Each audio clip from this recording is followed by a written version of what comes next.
Salam sang debaters, berani bertanya, berani tanya, jangan kerja kawannya bertanya terus. Debat akan segera dimulai. Kawan-kawan, judulnya ini sudah jelas ya, pahala dan apa namanya? Dosa dan pahala menurut dua kitab ya, Al-Qur'an dan Bible ya. Nah, ini di dalam ruangan sudah ramai, sudah datang jago-jago mereka, jadi saling menyapa ya. Ya, Yerusalemnya Indonesia, kota Kudus gitu ya. Yang di Jawa Tengah. Ya. Ya, kita tunggu saja kawan, mereka masih ngalor ngidul. Ini saya ketikkan dulu. Nah, ini ketikkan dulu. Tes, ya. Nah, jadi sistemnya yang saya ajukan dulu itu kawan-kawan ya, mereka bertanya 25 menit kepada saya terus-terus tentang Bible, setelah itu nanti saya bertanya terus-terus kepada mereka tentang Al-Quran.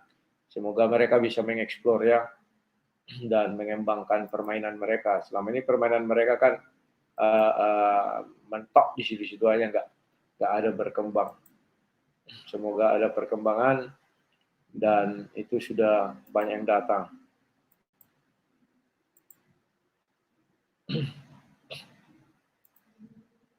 Bible dong, masa kami tidak hanya beriman kepada gospel aja, seluruh Bible itu milik kami Mani.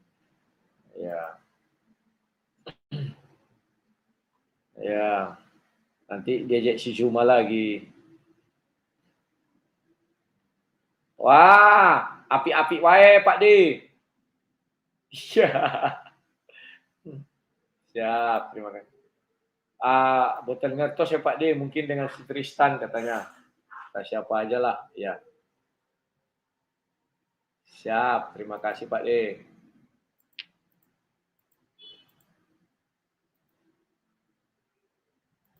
Lima.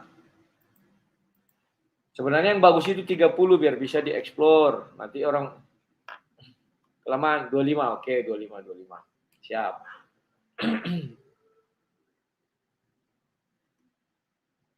Bah, tanya boleh. Ya. Silakan, kalau udah di live kabari ya.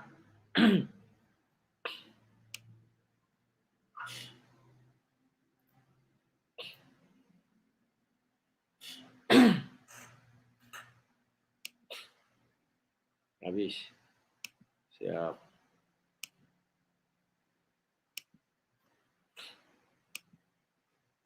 Siap. Mereka sudah mengatur timernya kawan-kawan ya. Wih, mendengar bel. Lonceng. Selamat malam, berkah dalam. Marcelus Trisno Yuwono. Sudah buka ya, sudah dibuka. Kita tunggu mereka live-kan. Langsung saya live-kan. Ini belum di-live-kan mereka. Orang itu masih baca doa. Biasalah kawan, mendoa dulu, mendoa. Biar jangan tersilap-silap lidah ya. Kalau nggak mendoa nanti susah kawan. Meminta bantuan siapa, kan begitu kawannya. Biasanya 1 menit mereka diam dulu, hening semua. Sudah disilahkan ya. Waduh, ini kok belum ada live-nya dia.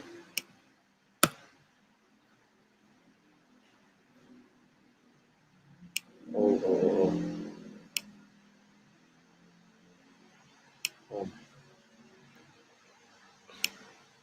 Kok belum ada ya? Oh, ini sudah ada. Loh, kok baca ketuhanan, sebentar ya. Live streaming can be tricky, and sometimes trying to find the right software to make your streams look real.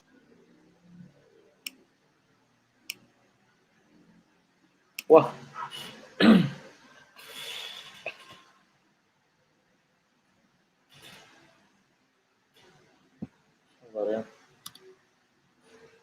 Sabar kawan, masih baca apa orang itu, pembukaan, kata sambutan. Ini belum ada ya, live stream.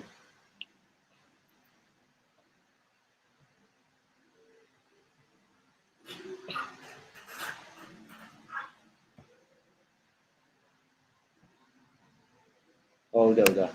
Oke. Udah kawan-kawan ya. Selamat malam.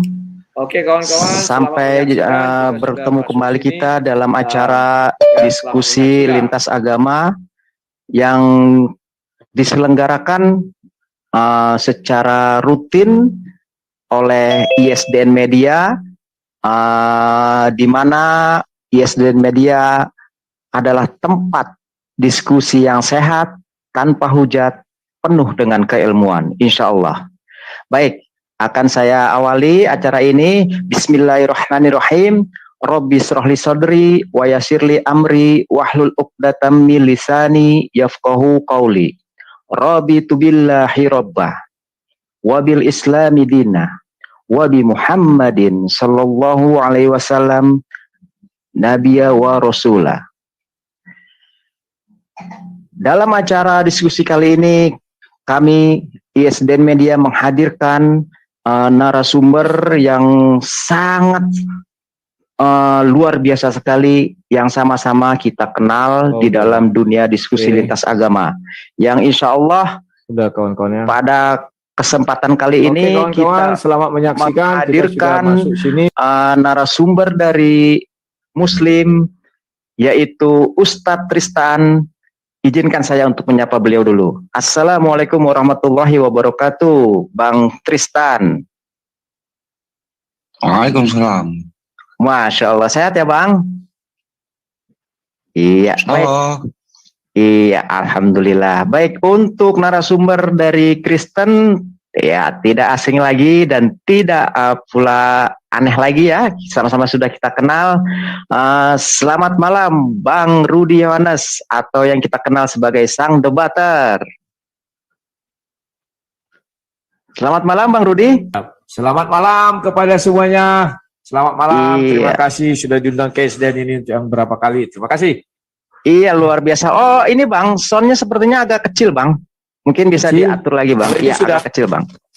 Tes sudah. Coba. Oke Bang, siap. Oke. Ya. Baik. Dan selamat malam.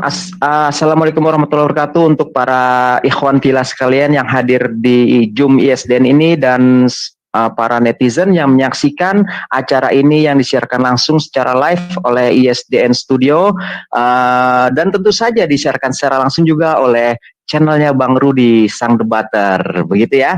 Baik, sebelum acara ini mulai, saya beritahukan pula bahwasanya tema pada malam hari ini yaitu akan membahas mengenai pahala dan dosa menurut perspektif Al-Quran dan Bible. Begitu ya untuk kedua narasumber ya, sudah disepakati ya?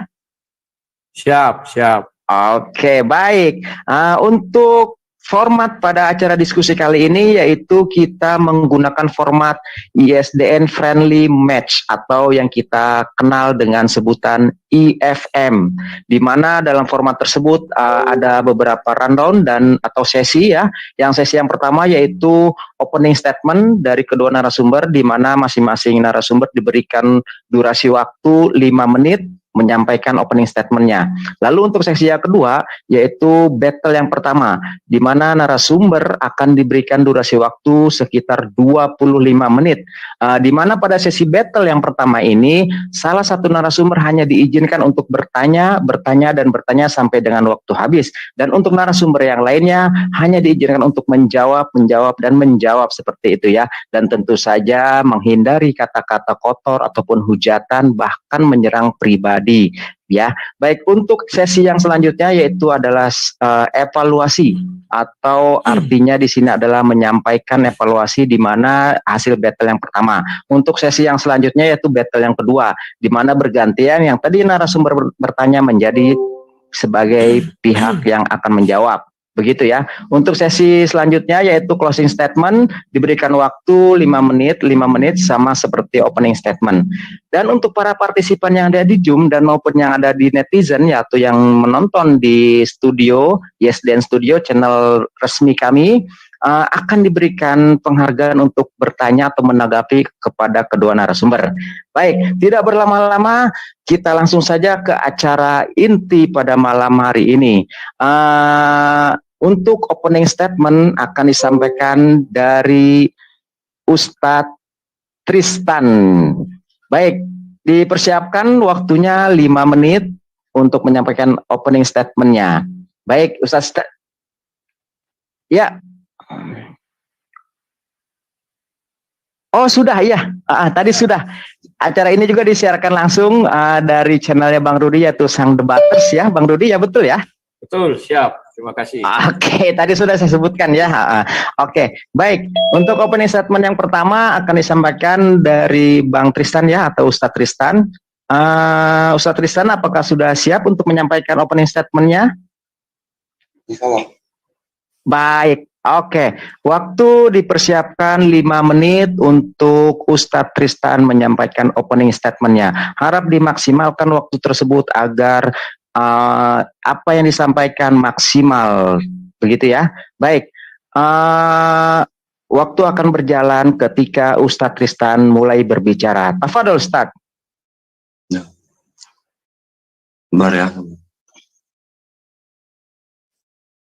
Bismillahirrahmanirrahim. Assalamualaikum warahmatullahi wabarakatuh. Waalaikumsalam. Bismillahirrahmanirrahim. Wassalatu wassalamu ala rasulillah.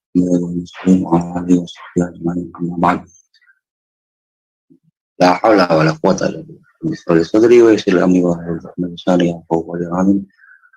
Hadirin Allah Subhanahu wa taala, kita akan membahas ya tentang syarat kedua daripada Islam sendiri untuk masuk surga, yakni amal soleh. Dan kemudian syarat juga masuk neraka, yakni berbuat dosa. Fama ya'mal misqala dzarratin khairan yarah, fama ya'mal misqala dzarratin syarran yarah. Di sini di dalam Islam itu tentang dosa. Dosa definisinya adalah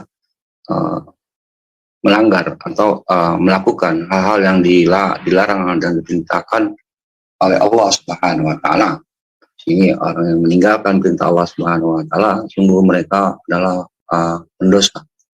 Dosa sendiri di dalam Islam itu ada banyak kata, misalnya ismun, junahun, haramun, haraj, qati'ah, zanban, sayyi'atun, ma'siyah wa wizr. Kemudian kalau untuk pahala itu jaza, kemudian ajrun, kemudian sawab. Nah, di sini kepada yang melakukan amal baik di Islam itu ada amalan yang tidak dengan harta, amalan dengan fisik, seperti sholat. Di dalam sholat itu ada pahala di dalamnya, yakni manja bil hasanati falahu astu amsalih.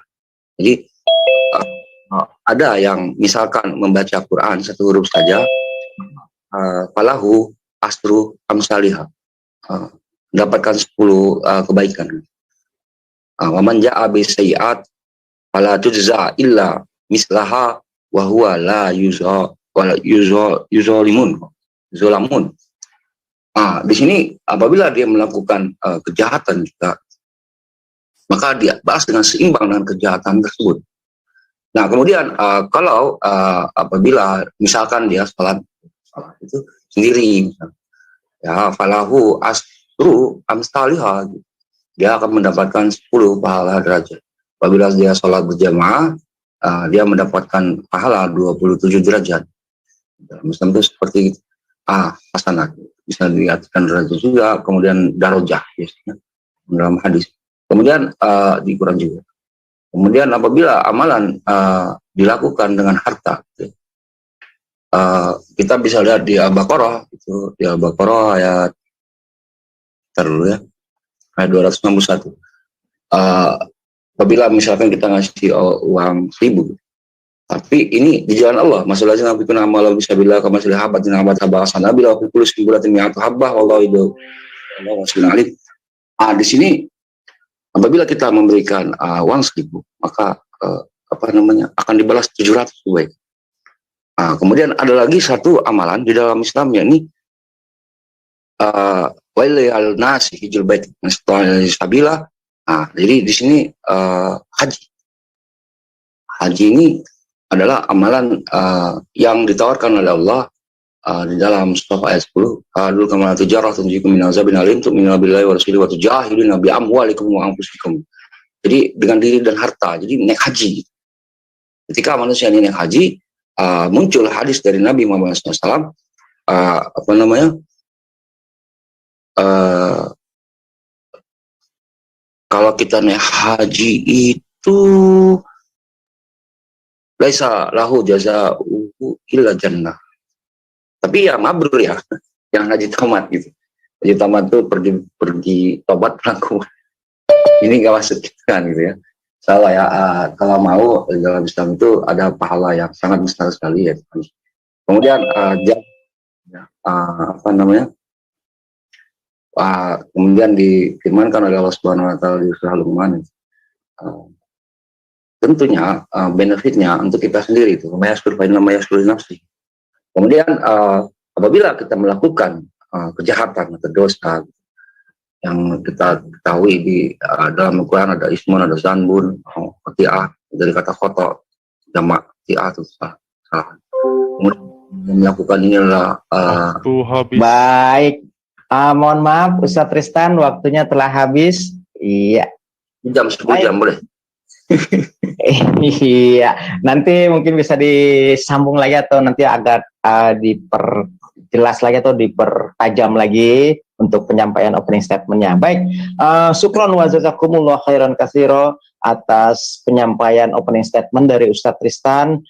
Semoga menjadikan sebuah amal soleh yang diridhoi oleh Allah Subhanahu Wa Taala dan menjadikan wawasan untuk kita semua di sini yang menyaksikannya. Baik, Masya Allah, luar biasa sekali. Baik, untuk opening statement yang kedua akan disampaikan oleh narasumber Kristen, yaitu Bang Rudi Yohanes atau sang debater. Baik, sudah dipersiapkan Bang Rudi ya? Oke ya? Oh, sudah. Oke, baik.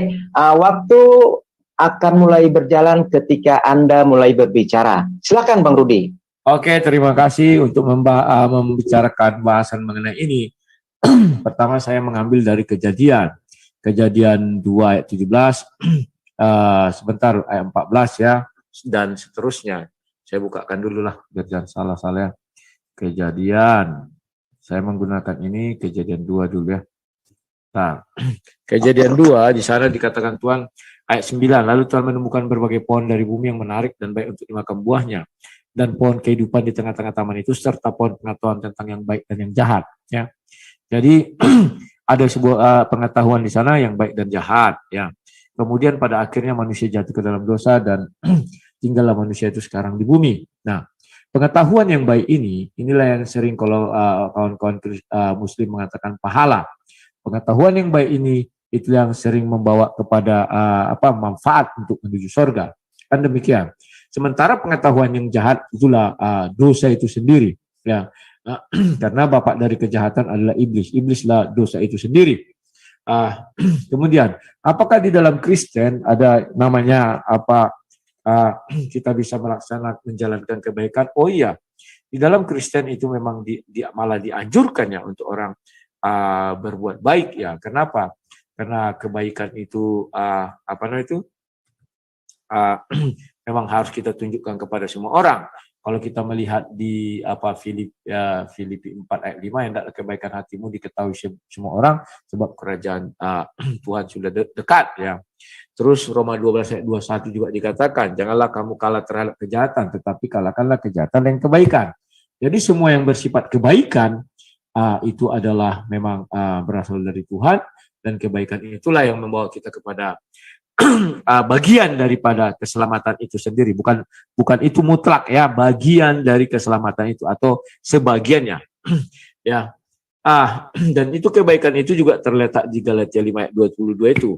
Buah-buah roh itu kasih, sukacita, damai sejahtera, kesabaran, kemurahan, kebaikan, baru kesetiaan. Nah, kami juga ada mengenai hal seperti itu. Tetapi, apakah kebaikan ini bisa melebihi kejahatan kami?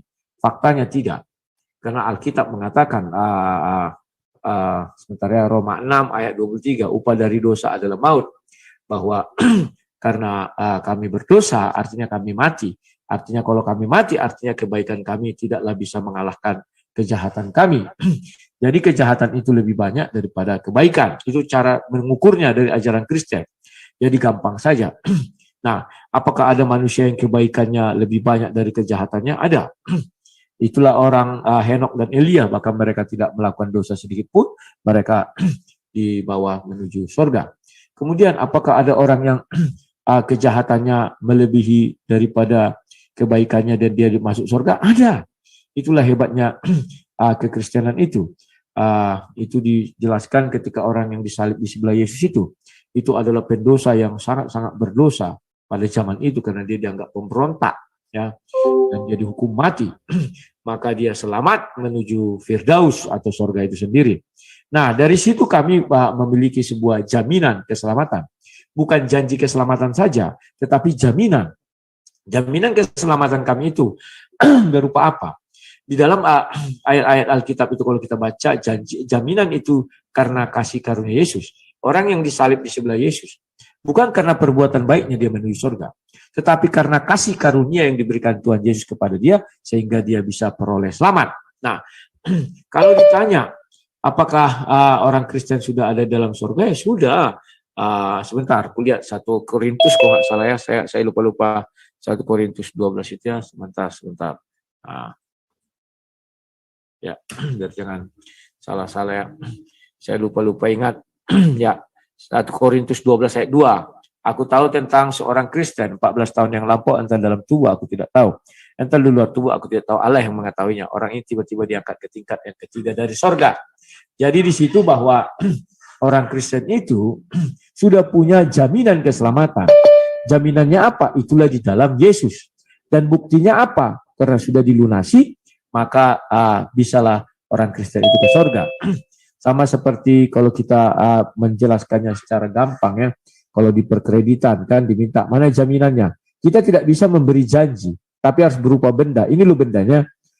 Kalau kami jaminannya sudah ada yang ke surga ya. Nah, kalau janji, ya kami semua agama pun memberikan janji. Saya pun bisa memberikan janji kepada orang, tetapi faktanya tidak bisa saya buktikan. Sekian dan terima kasih. Baik, luar biasa sekali. Demikianlah opening statement tadi. Yang kedua telah disampaikan oleh Bang Rudy Yohanes atau yang kita kenal dengan sebutan Sang Debater ya. Semoga menambah atau membuka wawasan kita dalam menyikapi sebuah amalan-amalan ataupun perbuatan-perbuatan kita gitu ya. Baik, untuk sesi kita akan melangkah ke sesi selanjutnya. Sebelum melangkah ke sesi selanjutnya, saya beritahukan bahwasannya acara ini disiarkan langsung melalui channel resmi kami yaitu ISDN Studio, dan tentu saja dari channelnya Bang Rudy Yohanes yaitu Sang Debaters, dan disiarkan pula langsung dari channelnya MDM Channel atau Media Dakwah Muslim begitu ya. Baik, untuk para pemirsa dan para netizen di luar sana yang ingin menyaksikan acara diskusi ini, silahkan masuk ke link Zoom ini atau silahkan saksikan di channel-channel tersebut yang telah tadi saya sebutkan. Baik ya, untuk sesi yang selanjutnya agar dipersiapkan dengan secara matang dari kedua narasumber, karena kita akan masuk kepada sesi battle yang pertama. Durasi waktu akan diberikan 25 menit. Untuk sesi battle yang pertama ini, narasumber dari Muslim hanya diizinkan untuk bertanya kepada narasumber Kristen ya. Jadi untuk sesi battle ini narasumber Muslim hanya diberikan izin bertanya kepada narasumber Kristen. Adapun pertanyaan ataupun jawaban yang diberikan oleh narasumber Kristen, maka itu tidak bisa ditanggapi lagi. Baik, hanya untuk bertanya sampai waktu selesai selama 25 menit. Baik ya, sudah dipahami ya untuk kedua narasumber ya. Oke, baik, untuk yang pertama dari narasumber Muslim, silahkan dipersiapkan seluruh pertanyaan yang sangat tajam, yang sangat luar biasa sekali, hingga mungkin bisa men-TKO narasumber Kristen begitu ya. Baik, Bang Tristan mungkin sudah siap ya? Oke, baik. Waktu akan mulai berjalan ketika Bang Tristan mulai berbicara. Silakan. Di sini kita bukan mau meng-KO ya sebenarnya. Kita hanya ingin mempertanyakan. Nah, di dalam Islam itu surga itu ada tingkatan ya. Paling atas tuh Firdaus, Darussalam, kemudian ada Khuldi, ada Darul Maqam, Ma'wa, terus Aden, kemudian Khuldi dan lain sebagainya. Neraka pun ada tingkatannya. Nah, Jahannam, Sa'ir, Hutamah, kemudian Lazza, Saqar, Jahim, kemudian Narul Hawiyah, Narul Kubro itu belum lagi. Ya. Di sini adalah di mana pahala dan dosa ini untuk menentukan gitu Pak Rudi. Ketika pahala itu kami ini Muslim ini untuk penentu kami masuk surga ke dalam surga yang mana. Toha 75 76 di situ dikatakan surga dan itu tempat yang tinggi yang mulia. Kemudian di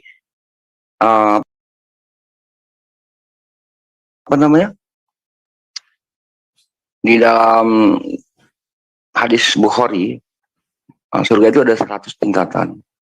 Nah, dan kemudian di hadis lain dikatakan paling bawah tingkatannya itu 10 kali lipat tingkatan kenikmatan di dunia. Nah, saya mau nanya Anda, fungsi dosa dan pahala di dalam Kristen itu apa? Itu apa? Ketika Pak Rudi berbuat baik itu apa gunanya? Nah. Putus. Ya, di pause dulu waktunya. Waktunya di pause dulu. Timer di pause dulu.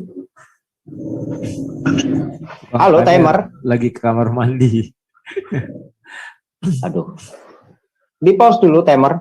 Halo, timer. Nggak ada admin. 2316 ya. Co-host. Ya. Ya. Bang Tristan, pertanyaannya mungkin bisa diulang lagi agar bisa diperjelas begitu. Apa fungsinya dosa dan pahala? Timernya masih jalan. Tunggu aja. Lanjut aja. Kasihan. Tanya nih, bukan tanya. Silakan.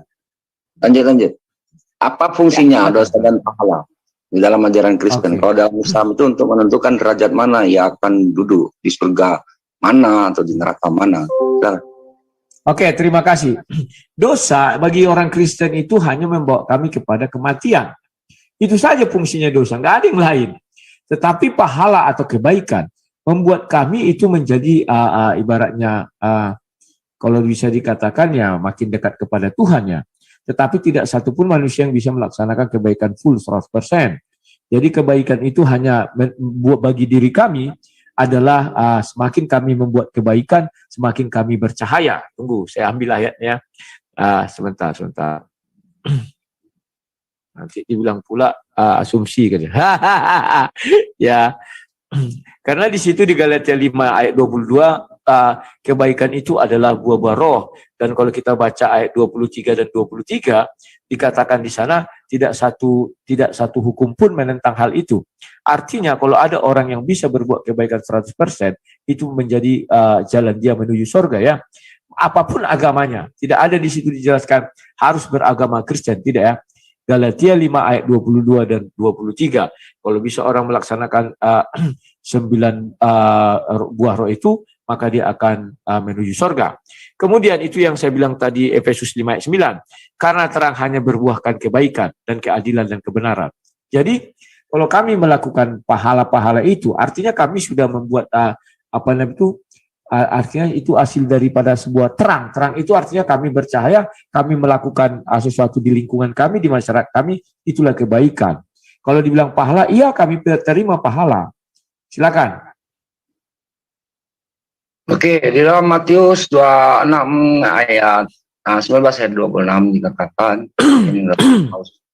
dan setiap orang karena namaku meninggalkan rumahnya, saudara laki-lakinya, saudara perempuan, bapak, ibunya, anaknya, atau ladangnya akan menerima 100 kali lipat dan akan memperoleh hidup yang kekal. Pertanyaannya ini 100 kali lipat ini maksudnya apa Pak Rudi? Matius 26 ayat? Matius 19 29. Oh 19. Sebentar ya. Matius 19 ayat 29. 29. Dan setiap orang yang oleh karena namaku meninggalkan rumahnya, saudara laki-laki atau saudara perempuan, bapak atau ibu atau anak atau ladang-ladangnya akan menerima kembali 100 kali lipat dan akan memperoleh hidup yang kekal. Di sini memang betul bahwa kami diberi sebuah reward apabila karena seorang karena mampu meninggalkan rumahnya atau kami mengikut Yesus. Ya, ibaratnya mengikut Yesus itu seperti dalam kisah ini kan ada anak-anak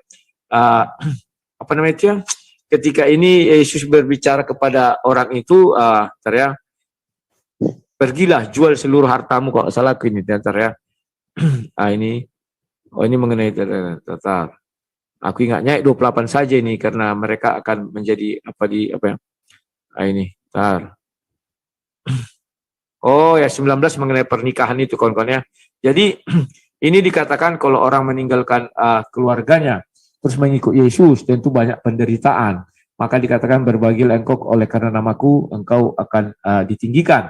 Di situ Tuhan mengatakan contoh, saya memberi sebuah contoh langsung pada hidup saya. Ketika tahun 2011 saya memberi sebuah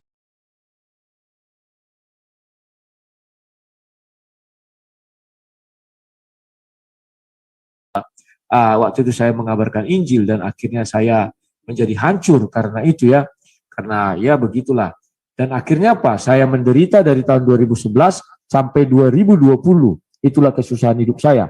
Tetapi tahun 2021 Tuhan memberinya berganti 100 kali lipat, kawan. Jadi itulah yang dimaksud di sini, memang kami akan diberi berkah yang melimpah di situ. Bukan berarti di situ akan jadi punya bapak 100 ya kan? Atau mempunyai ladang 100 terus memulai saudara jadi 100, tidak. Karena tidak mungkin satu manusia memiliki bapak 100, ibu 100. Tidak ada itu. Dari 100-100-nya itu lahir satu orang, nggak mungkin. Jadi maksudnya di situ adalah kegembiraan keluarga. Contoh, orang yang misalnya meninggalkan agama lain, masuk kepada agama Kristen, dia akan dihina, dimaki-maki, segala macam. Dan ibu bapaknya juga pasti akan menyisikan dia. Maka di situ dikatakan diganti 100 kali lipat. Maka dia punya bapak ibu, yakni saudara-saudara seiman dia yang tua-tua, itulah bapaknya, itulah ibunya. Karena Yesus juga mengatakan siapa yang itulah saudaraku perempuan. Jadi itulah saudaranya sekarang. Dan sukacita dia berlimpah-limpah di situ. Itu yang bisa saya terangkan. Silakan. Halo? Bro Tristan, itu speakernya masih mati. Speaker. Mikrofonnya. Halo? Tahan dulu, timer. Lanjut. Silakan. Kalau kita lihat di ayat lain ini katakan di Matius 5:19. Karena itu siapa yang meniadakan salah satu perintah hukum Taurat sekalipun paling kecil, mengajarkannya demikian kepada orang lain, ia akan menduduki surga yang terendah. Tetapi yang melakukan dan mengajarkan Taurat, maka ia akan menduduki tempat yang tinggi. Kalau kita lihat tadi di Matius 19:29, 100 kali lipat kenikmatan dunia gitu. Saya paham, ini nggak mungkin diganjar 100 bapak. Yang nggak mungkin diganjar 100 sih, walaupun ada istri di KJV itu nggak begitu. Maka ia akan diberikan 100 kali lipat dan hidup yang kekal. Ini kontrak surga nih sepertinya. Seperti kata Nabi Muhammad SAW dalam sabdanya, ya, surga itu mempunyai 100 tingkatan, Pak. 100 kali lipat kenikmatan dunia. Nah, pertanyaan saya, gitu. Apakah benar Matius 5:19 ini, jika Pak Rudi melakukan dan mengajarkan Taurat, Pak Rudi akan duduk di surga yang 100 kali lipat kenikmatan dunia, gitu.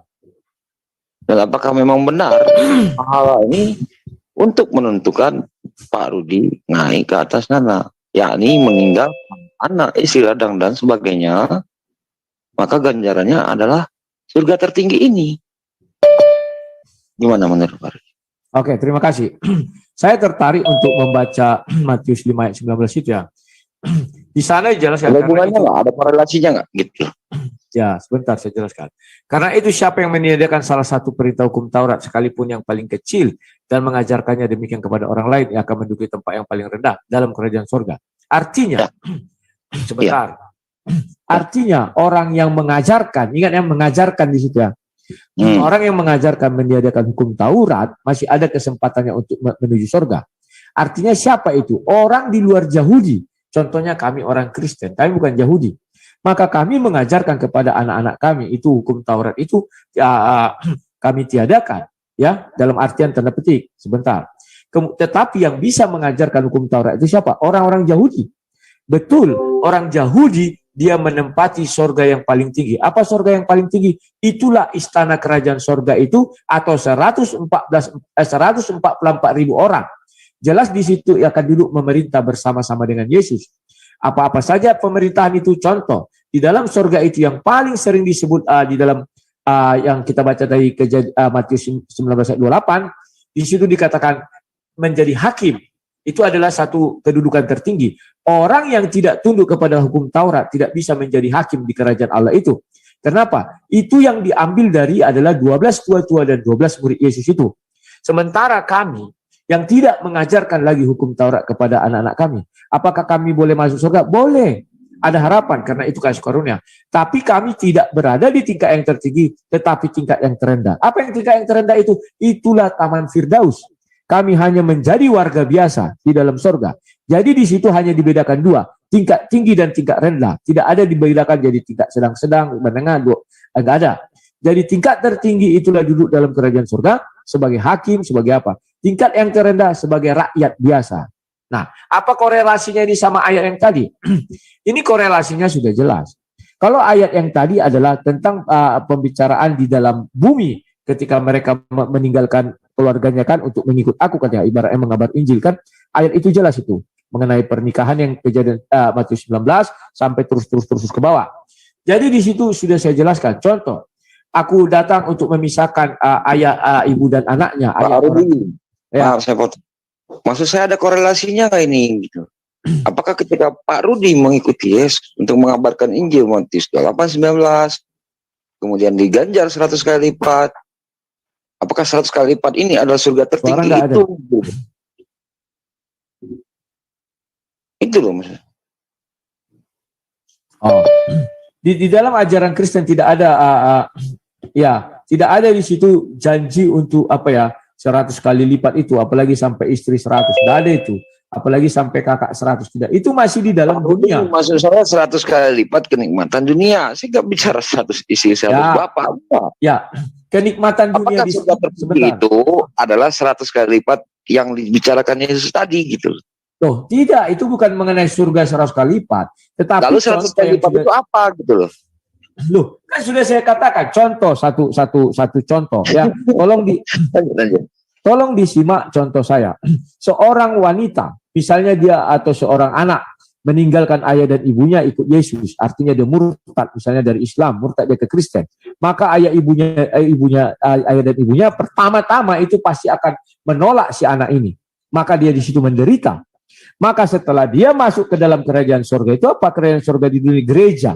Di dalam lingkungan gereja itu adalah orang-orang tua, ada anak-anak muda, ada perempuan, ada laki-laki. Maka disitulah dia digantikan 100 kali lipat ibunya.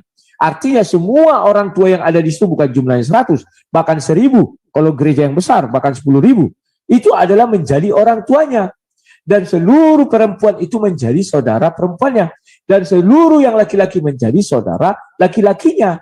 Itu yang dimaksud. Kalau di surga kami tidak ada kawin memawin lagi. Silakan. Aduh, Pak Rudi ini saya nggak bicara kawin. Saya bicara 100 kali lipat itu apakah surga tertinggi yang dimasukkan Yesus di dalam Matius 5:19 itu aja. Ya, kan sudah saya jelaskan. Ya, kenapa saya udah dulu. Tunggu sebentar. Mengenai ya, sebentar dulu. Kenapa saya katakan ada situ kalimat kawin mawin? Ibu bapak kan terjadi karena ada kawin mawin. Kalau kamu katakan apakah itu surga tertinggi? Sebentar. Dikit lagi. Karena surga tertinggi kan sudah saya bilang itu yang dulu di dalam 144.000 orang itu. Silakan, orang Yahudi itu. Ya di mana-mana yang namanya tinggi pasti elit. Kalau elit ya tentu kelas VIP kan gitu kan. Kalau VIP nikmatnya tentu lebih nikmat daripada yang kelas VIP biasa. Di dalam tahta kerajaan surga. Ada VIP kan gitu. Oke. Saya ignore itu. Nah, sekarang Di Wahyu 20 ayat 12, buku kehidupan dibuka. Wahyu 22 ayat 12, di situ lihatlah aku membawa upah yang selabir ya, yang TB kacau terjemahannya. Ngawur pula itu. Tulisannya jadi merah. Kalau di situ malaikat. Entahlah, saya bingung juga lihat Bible Bapak. Bentar, kita cari yang lain lah pertanyaannya. Nah, apa namanya? Dikatakan di Lukas 7 ayat 47, barang siapa yang sedikit berbuat kasih, maka ia sedikit diampuni. Barang siapa yang banyak berbuat kasih, maka ia akan banyak diampuni. Ini fakta di mana dosa dan pahala itu dihitung, Pak. Seperti di Wahyu 20 ayat 12. Apa namanya?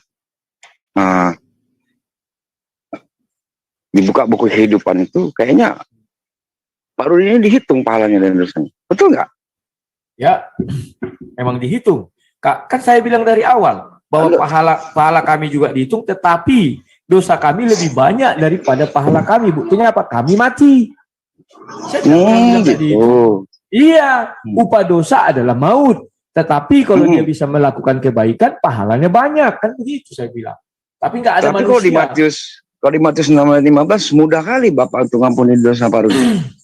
Apabila Pak Rudi mengampuni dosa orang lain, maka dosa Pak Rudi akan diampuni. Oh, ya betul. Kenapa Bapak mengatakan dosa Bapak banyak tadi sehingga Bapak mati? Ya, begini. Dosa kami itu, cara pengampunannya ada dua. Ya, dosa yang dibuat di dalam jemaat. Yang pertama, sebentar, melalui baptis pertobatan. Kalau kita mengaku dosa, maka seluruh dosa kita dihapuskan. Tetapi setelah kita disucikan, apakah kita tidak berbuat dosa? Berbuat dosa. Kemudian Yesus sebelum naik ke sorga, murid-murid meminta, ajarilah kami cara berdoa. Maka diajarlah cara berdoa seperti Matius 6 itu. Ampunilah kami seperti kami mengampuni orang yang bersalah kepada kami. Karena Yesus mengatakan, orang yang mau mengampuni dosa saudaranya, maka Bapa di sorga mengampuni dosanya. Ya, dan itu didoakan setiap hari. Permasalahannya, apakah semua orang bisa mengucapkan ini setiap hari? Tidak. Artinya, misalnya contoh, sekarang hari Jumat, saya lupa berdoa tentang itu dan saya punya dosa. Maka ketika saya berdoa hari Sabtu, dosa saya yang hari Jumat, siapa yang mengampuni? Enggak ada. Jadi itulah dikumpul-kumpul selama hidup, artinya dosa saya lebih tinggi daripada kebaikan saya. Maka matilah saya. Itu saja pilihannya. Ya. Ya, kalau begitu, kalau Pak Rudi mengatakan dosa pahala itu dihitung, berarti Pak Rudi setuju di sini ya. Untuk menghitung pahala itu, pahala adalah ganjaran kepada orang yang melakukan kebaikan dan dari larangan dan perintah dari Tuhan yang merupakan hukum, kan gitu kan? Apabila melakukan perintah diberi pahala, ya kan? Kemudian menjauhi larangan diberi pahala. Wahyu 22 ayat 11, biarlah orang yang suci selalu mensucikan dirinya. Benar tadi Pak Rudi katakan. Matius 6 ayat 9, doa Bapa kami, ya kan? Kemudian apabila, sekali lagi kukatakan kepadamu, jika 2-3 orang berkumpul dalam nama Bapa, kemudian meminta apapun kepada Bapa, maka segala permintaannya akan dikabulkan oleh Bapakku yang di surga. Matius 5 ayat 8 dikatakan, berbahagialah manusia yang hatinya suci, mereka akan melihat Tuhan. Ini adalah akhir ending daripada kawan-kawan Kristen ini, ingin melihat Bapa, bukan? Pertanyaannya, kalau Bapak setuju ini dihitung, yakni Taurat, kenapa Paulus mengatakan kita bebas dari hukum Taurat? Roma 7 ayat 6. Mengapa Paulus mengatakan Roma 3 ayat 20, seorang pun tidak akan dibenarkan di hadapan Tuhan saat melakukan hukum Taurat. Sementara Bapak setuju tadi, pahala dihitung. Kalau bukan dari Taurat, dari mana lagi, Pak? Oke, ku jawab langsung ya. Penghitungan pahala itu gitu. Oke, ku jawab. Yang saya masuk di situ bukan dihitung seperti 1, 2, 3, tetapi diperhitungkan. Maka kamu tadi sudah mengambil Lukas 7 itu ayat 47. Sebab aku berkata kepadamu, dosanya yang banyak itu telah diampuni sebab ia telah banyak berbuat kasih. Itu langsung diampuni. Ya, Sebab dia berbuat kasih banyak. Siapa yang mampu kasihnya lebih banyak daripada dosanya? Kan ini yang saya bilang. Tidak ada satupun kami kecuali Henok dan Elia. Apa buktinya? Kami mati. Mati itu artinya dosa kami lebih banyak daripada kebaikan kami. Kalau diperhitungkan. Saya tidak pernah menyangkal itu, diperhitungkan itu. Nah, kemudian kalau dibilang mengenai hukum Taurat itu, kan sudah dibilang Alkitab tadi sudah kita baca. Matius 5 ayat berapa tadi itu? 19 atau berapa itu ya? Jelas dikatakan di sana ayat 30 berapa? 40 ya. Jelas dikatakan di sana, orang yang tidak mengajarkan hukum Taurat. Kami tidak lagi terkena hukum Taurat karena kami bukan orang Yahudi. Hukum Taurat itu hanya berlaku untuk orang Yahudi. Maka itulah hukum Taurat itu adalah kuk bagi mereka. Maka mereka harus disunat. Kalau orang tidak bersunat, tidak bisa hidup di bawah hukum Taurat. Kenapa demikian? Henok itu orang yang tidak hidup di bawah hukum Taurat, dia ke sorga. Elia, orang yang hidup di bawah hukum Taurat, dan dia ke sorga. Orang yang disalib di sebelah Yesus. Itu orang yang hidup di bawah hukum Taurat, tetapi dia bukan orang Yahudi itu. Sehingga dia tidak terikat hukum Taurat itu. Sama dengan kami tidak terikat hukum Taurat. Sehingga apa? Kami masuk surga, tetapi tingkat yang paling rendah yakni Firdaus. Orang yang melaksanakan hukum Taurat, itu juga masuk surga, itu untuk tingkat yang tinggi. Siapa itu? Dari ke-12 suku Israel. Hanya mereka lah yang hidup di bawah hukum Taurat. Kalau mereka bukan dari keturunan 12 suku Israel, tidak berhak mereka hidup di bawah hukum Taurat. Maka itulah sebabnya dikatakan di situ tingkat surga tingkat paling tinggi. Paling tinggi itu di mana? Di dalam kerajaannya. Mereka kan di dalam kerajaannya. Contoh itu 12 tua-tua dan 12 murid Yesus itu kan orang Israel semua. Mereka akan duduk menjadi hakim. Itu di Matius 19 ya ayat 28 atau di kejadian di Matius 28 ayat 28. Ya Matius 26 ayat 27-29 nanti cari aja situ. Jadi mereka duduk sebagai hakim. Hakim itu kan satu jabatan dan itu di atas tahta. Maka tinggilah mereka di sana. Itu yang bisa saya jelaskan. Silakan.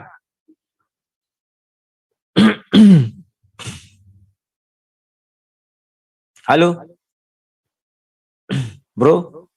Halo. Nah. Silakan. Halo. Halo, mikrofonnya itu masih ada nggak waktuku? Ya, silakan sudah. Ya, masih Bang. Lanjut. Kayaknya kan ada di layar itu. Kayaknya Pak Rudi halu ini.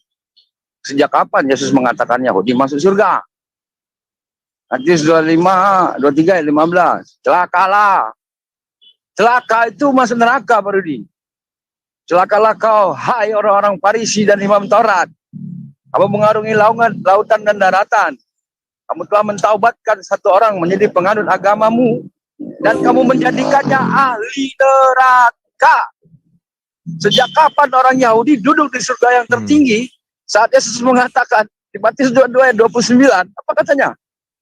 Kamu sesat, kamu tidak tahu kitab suci. Yahudi itu dilaknat oleh mulut Yesus. Bagaimana Pak bisa mengatakan mereka masuk surga?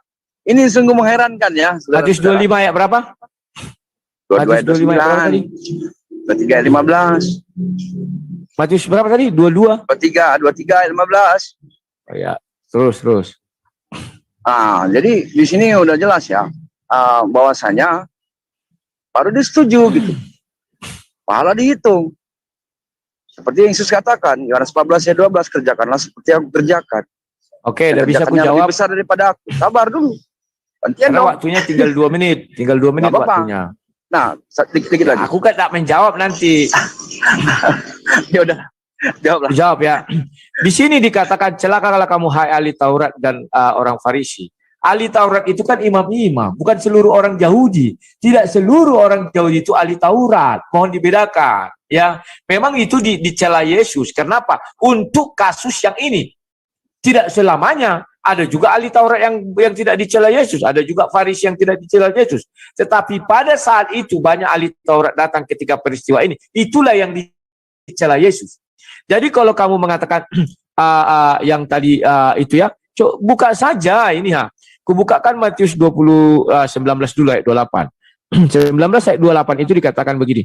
Kata Yesus kepada mereka, aku berkata kepada mereka, sesungguhnya pada waktu penciptaan kembali, apabila anak manusia bersemayam di tahta kemuliaan, kamu yang telah mengikut aku akan duduk juga di atas 12 tahta untuk menghakimi ke-12 suku Israel.